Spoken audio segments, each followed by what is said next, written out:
What's up guys? Panibagong vlog tayo guys. Pupunta tayo ng dagat guys. So dito tayo dadaan ano. Ayan. Babaktasin natin to guys. Ayan. Okay. So ayan guys, papunta na tayo sa loob guys. At madadaan natin yung Badyaw community guys.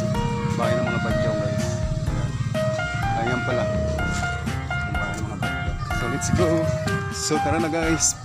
Pasok na tayo sa loob guys. Pasokin na yung papunta doon guys. Oh, yan, pupunta natin guys. So, tara na, samahan nyo ako sa araw na to. Okay. May baon tayong pagkain. Bumili tayo bago tayo pumunta rito guys.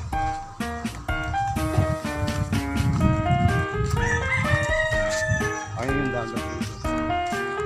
Dagat na yan dyan. Ayan, may kasalubong tayo mga Badyaw. Manila ba?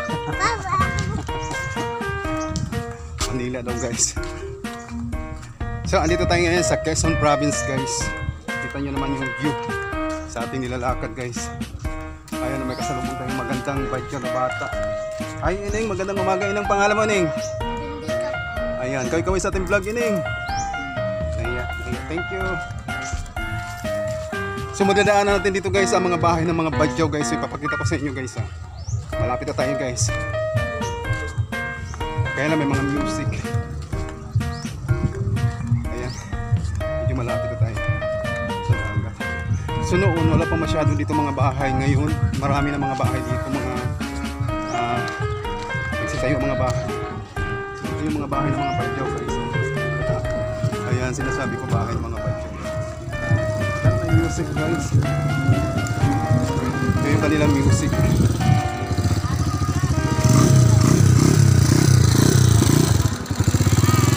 Po. Ayan yung mga kabadyawan dito. Ay, nandito pala si Mr. Swabe. Wala kang masabi. Wala masabi.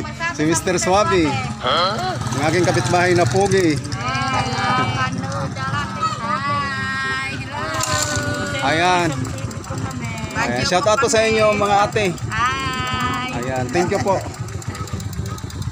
So dami na bahay dito guys. Ayan yung mga bahay ng mga Badyaw dito guys. Ay, magandang umaga po sa inyo. Oh, di ba mga friendly sila guys? So sinadya nating maglakad guys para ma-exercise tayo guys. Masarap maglakad sa umaga guys. Ayun si Mr. Swabe oh, sinusundan natin si Mr. Swabe guys. Ayun oh, yung nakamotor na yun. Ayan si Mr. Swabe ng Lucena City.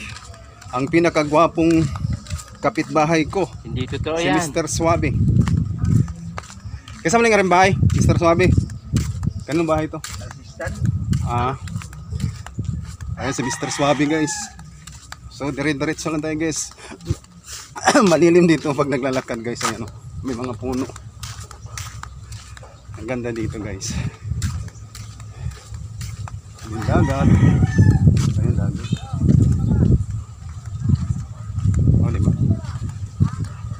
Laki ng punong santol ay punong sampalo.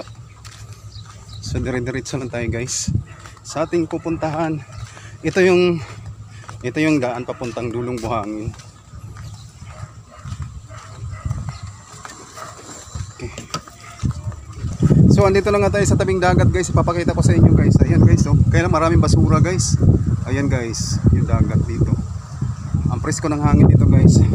Kasi may mga punong kahoy, mga nyug. Oh, ayan guys, iikot natin.